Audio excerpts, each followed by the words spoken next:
Carly. It is my pleasure to be up here tonight introducing our next speaker, Mary DeMocker.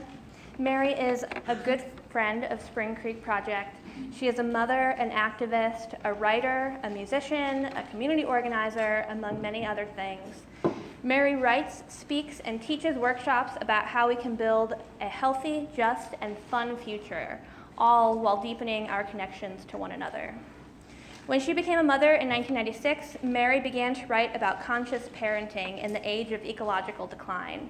And in 2018, she published her acclaimed book, The Parent's Guide to Climate Revolution, 100 Ways to Build a Fossil-Free Future, Raise Empowered Kids, and Still Get a Good Night's Sleep, which was a finalist at the Oregon Book Awards this year and is nominated for a Cover Visionary Award. She is the winner of the 2008 Kay Snow Award for Nonfiction and has published in The Sun, Eco Watch, Common Dreams, Mothering.com, Isle, and Spirituality and Health. She is also the co-founder and creative director of 350 Eugene, committed to reimagining a future that is rich and revolutionary. She has been working tirelessly to spur the climate revolution in schools, churches, science centers, and conference halls from coast to coast. And so we're so glad to have her here today. Please give a warm welcome to Mary DeMocker.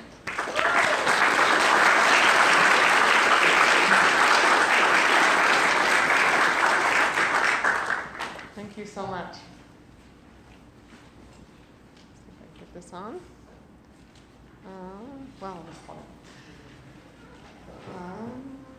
Okay, clicker. Okay. It's so delightful to be here, and I want to say that I am celebrating my 15th anniversary. Is it too loud? Okay. Of falling in love with Spring Creek. It was 2004 when I had two small children, and I discovered Spring Creek, and I've been a fan ever since. So thank you, Carly. Thank you, Shelley.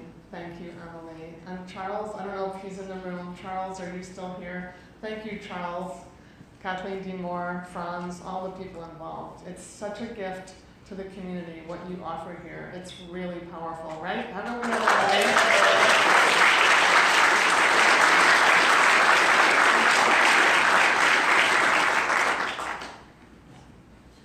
All right, can you hear me now if I don't hold it? Okay, great. Okay, so I want to talk to you about, I know that the title was Why We Can Still Build a Livable Future and Easy Ways Anyone Can Help. But as I looked at the lineup and really studied who looked like they were coming today, I thought, well, this is really a more committed crowd than I sometimes speak to on my book tour, so I kind of tweaked it in the last 24 hours. So the new title isn't very elegant, but it's more accurate. Why we have a shot at a livable future and some ways that we can energize our movement and have fun along the way. I would like to just tell you where I come from. Basically, I was a student activist at NYU, and then so started out in social justice, and then met my husband. Where are you, Art? You want to just tell everybody where you're at? Hi. Married him and had these beautiful children. We were really good at the green family living for years, but then it kept being this disconnect. Everybody I knew was living green, but the temperatures were rising, the seas were rising, more droughts, all the stuff you know about. And then there was this fossil fuel frenzy that was sort of quietly overtaking the US that nobody ever announced was coming. And so I kept thinking, well, why isn't there more outrage? And why is it that we're always asked only as citizens to do this? Right? It's hang your laundry, turn down your thermostats, eat vegan. All of those are important things to do, but meanwhile, we have ExxonMobil's CEO walking in to the State Department. So big, massive impact, right, on the political level, and then we're all worrying ourselves. Maybe a lot of your friends are doing this, maybe you are too, and I'm not going to judge that, but I'm going to say that it's time for serious systemic change. So in 2007, partly because I had the support of Spring Creek's wonderful visionaries, I was here all the time like an acolyte, I had to go sit at the feet of whatever guru was speaking at Spring Creek and help develop my ideas. And at some point it was clear to me that lifestyle eco-superheroism, as I call it, is not going to be enough on its own. So I thought about, well, what can I do as a busy, mostly at-home mom? I was also teaching, I'm a harpist, and I teach, that's how I make my money. How can I do that and raise kids well and save the planet and protect our habitat? And when the Occupy movement happened, I found that inspiring, and it was like, well, can't go to New York, but I'm going to start right here where I can, on my front lawn. So with my family, I started making these interactive public art pieces, and this one is the graveyard that we need, and so it was the things I wanted to see, buried. And this is during the George, I think it was, who was president in 2010? Obama still was. Okay, well, there's still denial, climate denial, so you can see all those things that are there. Death penalty, secret prisons. And then I started getting a little more interactive with them. Started to have an ask. And this is for the proposed ban for Eugene plastic bag ban. There were 13 of these over the next 5 years, and more and more they became about climate. These are my daughter's beautiful postcards that she would draw, a couple hundred of these, to put out on the street and ask people. There was a pipeline behind this. I didn't want to show too many of these because you'll see a bigger pipeline coming. But we started out with a small pipeline and asked people to target Obama. And as you know, there were over 1 million comments. And he did, when he was president, reject that pipeline. Around 2014 in January, I co-founded 350 Eugene. I want to say I'm the former creative director. I had to pull back when I wrote the book, but still supporting all their work. So we got bigger and did a Jordan Cove pipeline kind of dramatization where we condemned everybody's houses on the block and then ran a pipeline through it. And then the ask was, do a selfie, do a postcard, call the governor. She's the one that's the target. She has the power to make sure that this pipeline doesn't go through. And again, as you know, it was rejected, and probably as you know, it's up again under Trump, so we still have a fight on our hands. But what I noticed about this was that overnight we had, because it was creative and out of the box and desperate, it got a lot of publicity, which really helped the statewide a coalition grew up out of it. Okay, then we moved away from our neighborhood. Like the neighborhood was ready for arrest from Mary and 350 and their projects. So we moved downtown and started doing more things with Our Children's Trust. I think all of you, by the end of today, if you didn't know Our Children's Trust and the Juliana versus US case, you probably do. And we had asked plaintiffs to speak at the Global Climate March. And there was a lot of puppetry and a lot of artistry around that people in the workshop this afternoon got to hear more about. We then collaborated with 5th graders to bring a children's tribunal, a theatrical kind of advocacy piece, to the courthouse for one of the hearings. And they were so excited to be part of that, and they were on national TV. Nice bonus. And there have been a lot more Our Children's Trust hearings in the last few years in Eugene, and they're getting bigger and more artistic and wonderful. And again, I think the point what I really took home from a lot of this that I was sharing at the workshop is that young people are happier when they're engaged with meaningful climate solutions, ones that are really going to be effective at addressing the issue, that are commensurate with the emergency. And so what I found was young people were happier and more empowered, but their parents and grandparents were too, and they started coming up to me and saying, I can't do what you're doing because you're obviously kind of obsessed, but I would like to do, give me 5 or 10 things that a busy parent can do to help with the work that you're doing or to help in the world. I just don't know what to do when I have a job or I'm caring for an elderly parent or my child has special needs or I'm just crazily busy. What can I do? And so I wrote this book that you've heard about. And the idea was to give people, the person who suggested it to me, this former writing teacher of mine, she's like, Mary, you know what you need? A bathroom book for busy parents. You need something for parents that can sit on the back of the toilet, so write the chapters short. So I wrote 100 chapters, and they're all 2 pages except for the more in-depth, more serious ones. And then each one ends with super easy ideas. Most of them super easy, some of them aren't, but for varying levels of how much time, how much money, how much energy you have, what kind of personality, how many kids, are you introverted, are you, just a lot of different ways in, because I kept thinking of them. It started out as 50, and then it got to 150, and my agent was like, just stop. So there are 3 to 15 ideas in each one, at the end of each chapter. So my goal in this, why am I doing this, and how does that relate to what I'm telling you today?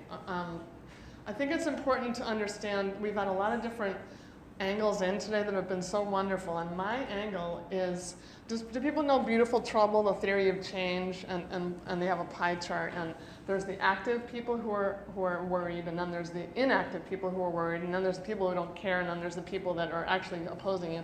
So I'm working to try to empower and mobilize the people who care, which is all my friends who are not political, but they care about, they're liberal and they care, but to get them, the caring people, to step into action. Like, come on, water's fine, I got a nice book for you here, come on in, it's time to get political, stop recycling so much.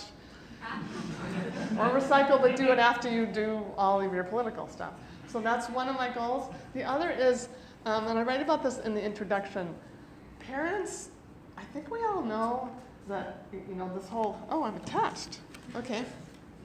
Good to know where your limits are.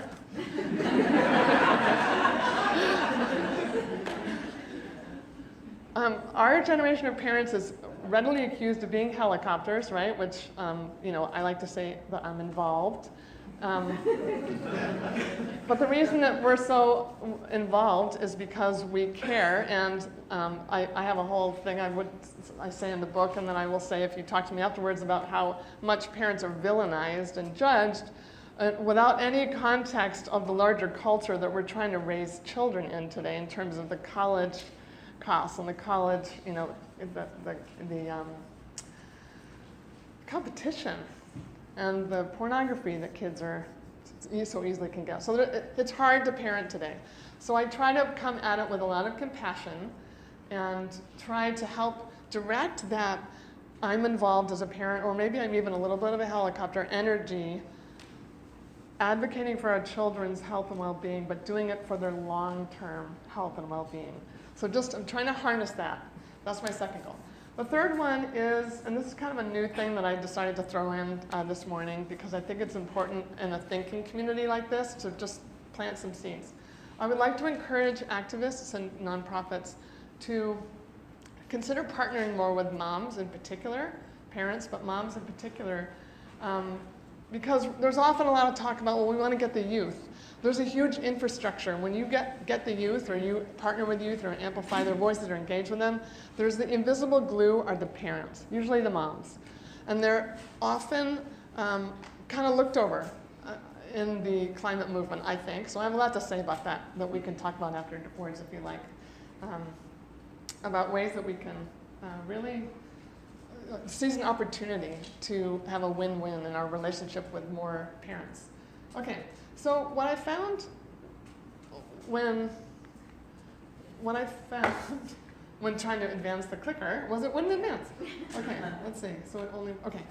What I found when I started touring and speaking on the radio, people would call in over and over. It was, is there any hope?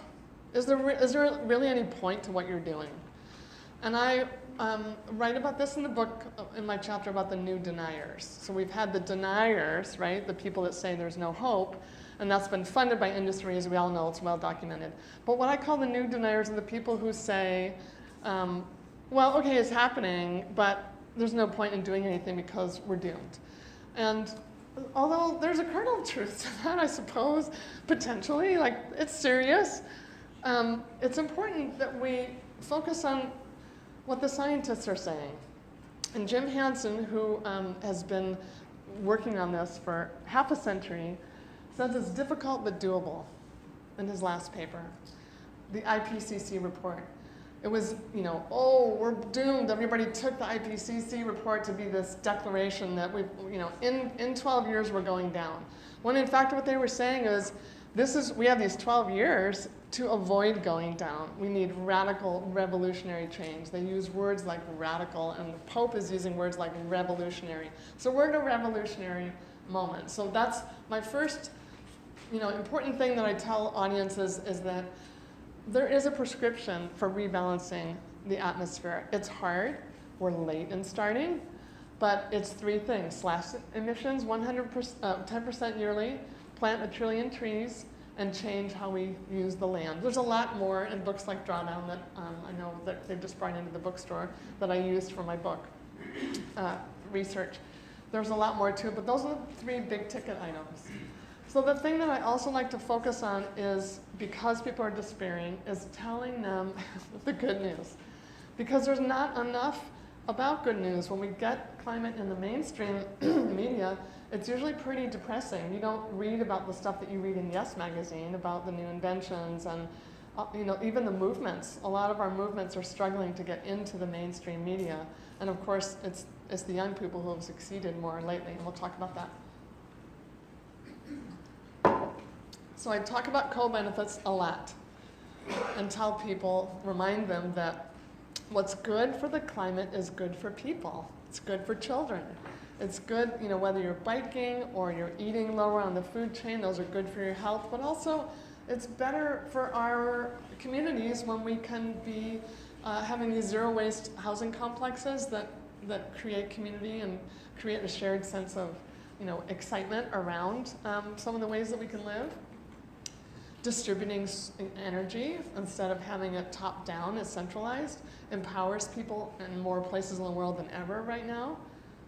Having clean jobs is good for our health when we're the workers in those places, those energy places. Wind turbines don't explode. They don't spill oil. They don't catch fire. There's a lot to be said for clean energy just on the worker front. Wind is now the cleanest, it's now the cheapest energy on the planet. And it's the fastest to come online. And it's compatible with recreation, with grazing, with ranching, with farming. So these are the things that, wind just got a really bad rap from Donald Trump a couple of weeks ago. Okay? And it's important that we push back on that. And there's a chapter in my book about, called Be a Wimby, Wind in My Backyard. It's just good to know that if you're worried about birds, don't have a cat or don't let your cat outside. That's where the bird deaths are. It's important. Okay, and they're also changing how they're siting wind turbines so that they're not in migration path as much. There's a lot of innovation. So that's an old story that Trump is trumpeting. Also, windows. So put something on your window if you have a big window so you don't have bird deaths. Does anybody have a phone? Does this? Yeah. There used to be, there's a clock. Okay, when do I have to end, Carly? You're at 15. At what time? I'm halfway? You have 10 minutes. I have 10 minutes, okay. Okay, we're good. The other thing that's really wonderful right now is that humans are so innovative, and when you give them a little money, or you give them scholarships, or you give them a job innovating, especially the young people who think a little more out of the box sometimes than those of us that are over 30, they come up with tremendous and wonderful and exciting and often whimsical and life-affirming inventions. And I'm thinking of the 27-year-old South African woman who invented a kind of high-tech fabric that harvests the wind from the subway tunnels. That whoosh, when your train comes, it's like, whoa, your hair blows back.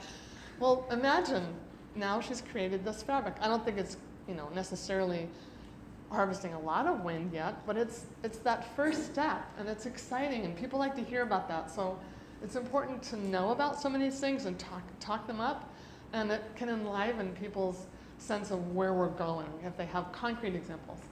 So here's something fun, right? There's so much new technology, clean technology getting installed, particularly in China. Another piece of good news is that the divestment movement keeps growing rapidly. And that's right now almost $9 trillion have been divested on an international level at over 1,000 institutions. These are just things we have to trumpet, all the good news. Also important but not very heralded, after the Paris climate talks, which I know that a lot of us know that they're not enough, even if they weren't withdrawn by Trump, there's still more that has to happen. But one thing that was really important that did happen is that the world dialogue went from, okay, well, we got to keep the heating to under 2 degrees. Within 8 weeks before this conference, activists pushed hard on that, and it worked. They were able to shift the focus to 1.5 through this 1.5 to Stay Alive campaign that also was in the book. It's a wonderful story. And it was very targeted, very strategic activism that made that happen. So the world has coalesced more around that number, and we should celebrate that and thank the activists. Another great thing here in Oregon, we are poised to lead the way with the Clean Energy Jobs Bill, so just something to know about if you don't know about it already. This is the year.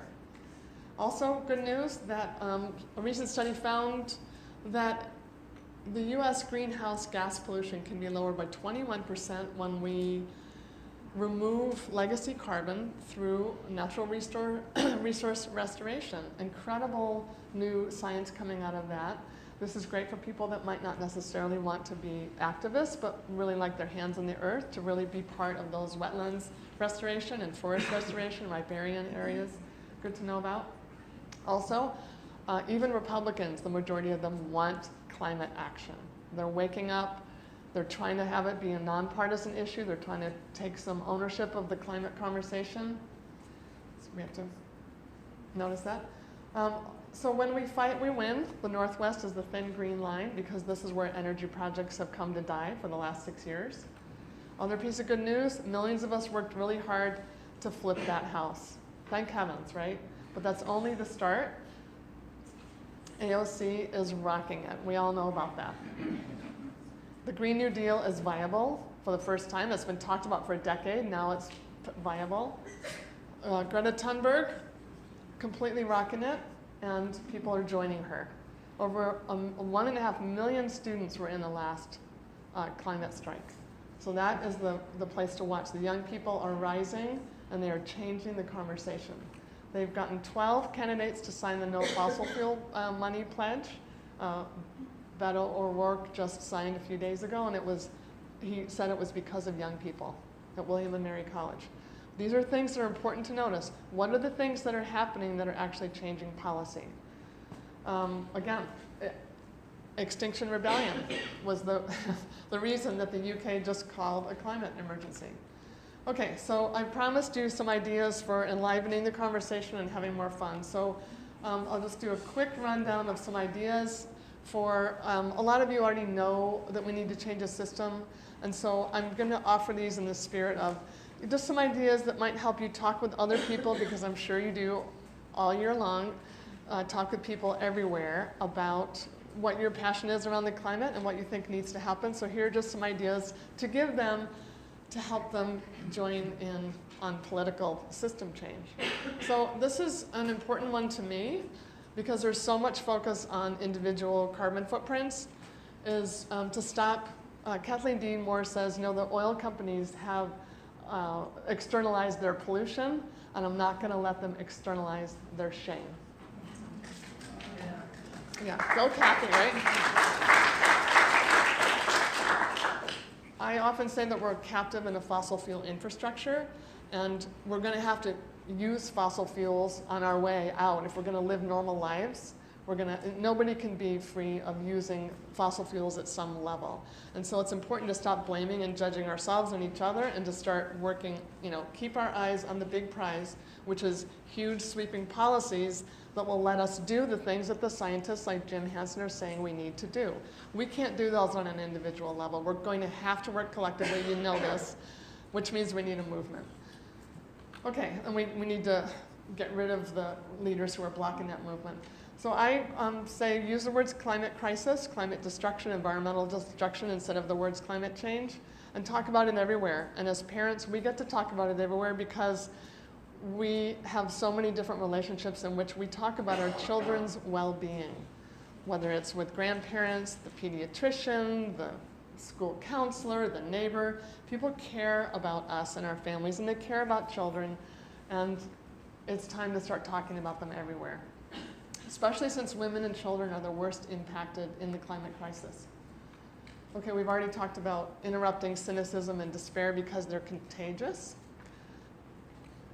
And I want to suggest that we, one of the things that we can do is introduce people to young leaders, especially young people. Introduce them to leaders in your classes or your nieces and nephews or your children. Bring in the voices of Greta and Kelsey and 0 Hour Janie. And notice who in their own schools is running the climate clubs, and make sure to help facilitate those. And then support them in ways that we've talked about a lot today. Give them the mic, give them funding, don't lean on them for the heavy lifting. And one thing I think is really important to tell people who are super busy, who care, who are despairing, is that you don't need to do it alone. In fact, you can't do it alone. And that you don't have to start an organization, you don't have to write a book, you don't have to become a full-time activist. You don't have to reinvent the wheel, just help push it along. Just put your shoulder to it in ways that work for you and your family. You don't have to be up front, you could be the person writing the checks or doing the social media. And one thing, it looks like I'm about to, okay. This is my second and last slide. Replicate what worked in the marriage equality victory, which was to talk about love. There was a lot of talking about how we want to live with the people that we love. And then the last thing I'll end with is a quote from The Martian. If you solve enough problems, the quote is, at some point everything's going to go south on you and you're going to say, this is it. This is how I end. And you can either accept that or you can just get to work. That's all it is. You just begin. You do the math. You solve one problem. And then you solve the next one and the next. And if you solve enough problems, you get to come home.